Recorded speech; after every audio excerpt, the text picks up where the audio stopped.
I'm trying to teach you the best I can.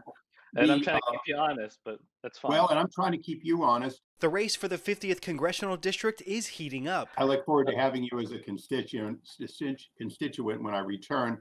You know, my two I years can't say the sabbatical. same because you don't live in the district, but go ahead. I do live in the district. Republican Darrell Issa and Democrat Ammar Campa Najjar have had some tense exchanges during recent forums. He has great ideas, but I Don't could you bring want to those answer ideas to the bear. actual question? I already answered the question.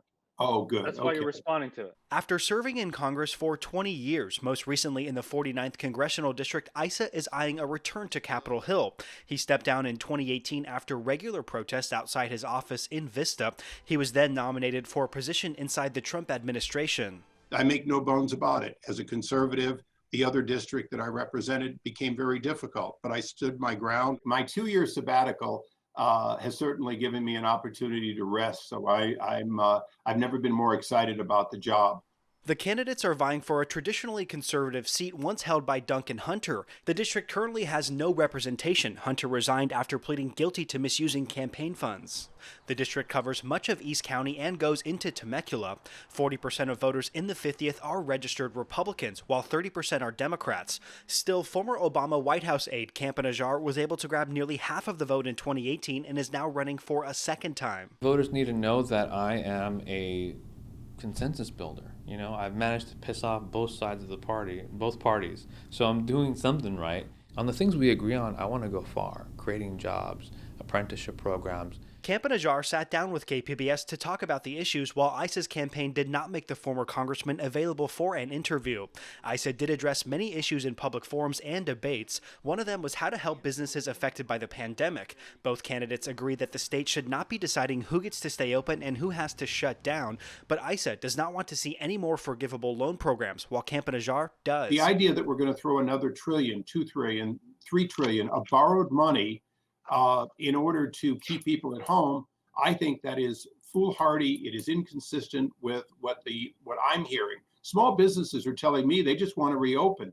What I'd like to do when I'm in Congress is make sure that these loans for small businesses are going to those who are employing people and need it the most. California Governor Gavin Newsom recently issued a bold executive order to tackle climate change. All new cars sold in the state will have to be zero emissions by 2035. But Campa Najjar says the state has energy issues and points to recent rolling blackouts. We need to make sure that our energy policies meet the demands. Right now we don't have the supply, especially in those peak hours when the sun is setting, people are going home.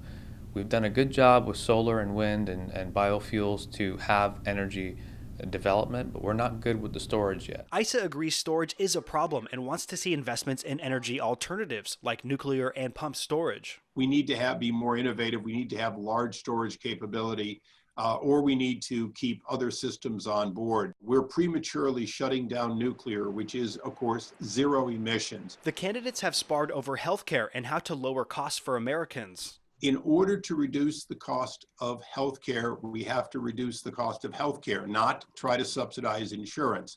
The basic goal is competition, tort reform, FDA reform. These are the three things that will work.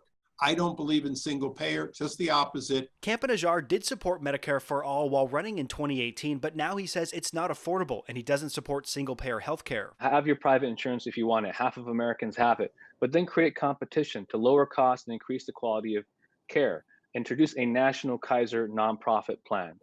Give people the opportunity to buy into Medicare a little bit earlier. Through the end of June, Issa, formerly one of the wealthiest members of Congress, has raised $8.2 million, of which nearly $6 million was donated or loaned by Issa himself. During the same time, Campa Najjar has raised just over $3 million. Matt Hoffman, KPBS News.